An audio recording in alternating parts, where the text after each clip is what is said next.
So another component of Addison's disease, or living with a chronic illness, is spending a lot of time in bed, which I call bed days for obvious reasons. There is the spoon theory, which I've shared before, but if you're unfamiliar, the spoon theory is a way to describe energy level for people with chronic illness to those who do not understand what it means when we say we're tired or when we don't have energy.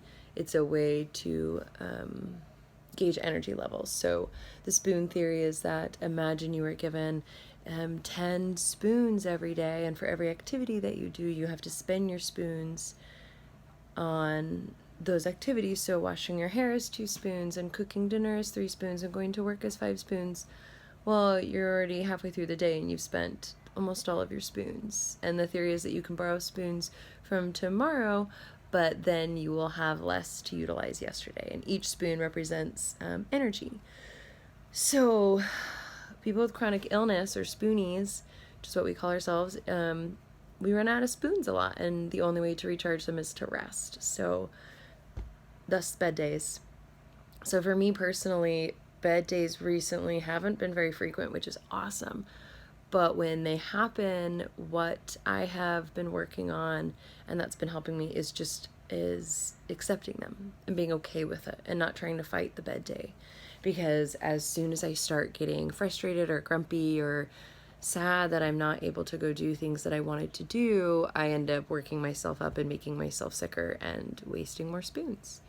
So on bed days, I just rest and I take it easy. And for those with chronic illness who spend a lot of time in bed, you know that there's only so many movies you can watch, or TV shows or books, before it's done. It's kind of lost its magic. There's a time and place for it, but there's only so many things that you can watch, especially when you're not feeling particularly well and you're stuck in bed and you watch these movies or TV shows of people doing things that you can't do. It can be a little disheartening.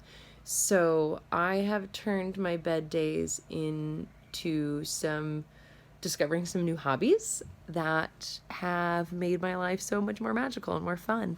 One of those is I play the ukulele. So I picked up the ukulele just after being diagnosed, and I've always been drawn to instruments and I love playing them. Played piano for years, harp, bass, but the ukulele is something small and tiny and tangible that you can play while laying in bed. And I quickly became obsessed with it, and I love the ukulele, and I love writing silly songs. It allows me to still be creative and play and have fun. So the ukulele is one thing that I personally have found a lot of comfort in. And the second is knitting and crocheting, which is something that I spend a lot of time doing. I really like it.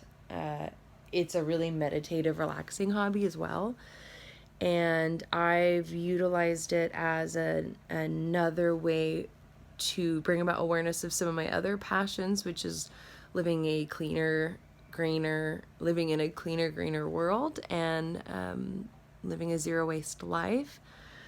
Because I actually take secondhand materials, yarns, and I knit and make with them secondhand things, and then I'm selling them out into the world as well. I actually infuse my pieces with Reiki in addition, just so that there's the highest healing power in them for each use for each person that has them.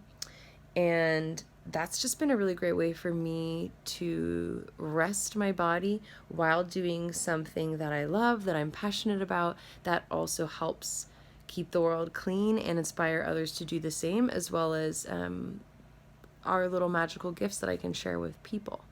So those are just a few things that I do during my downtime bed days that have really been beneficial mentally, emotionally, and I love.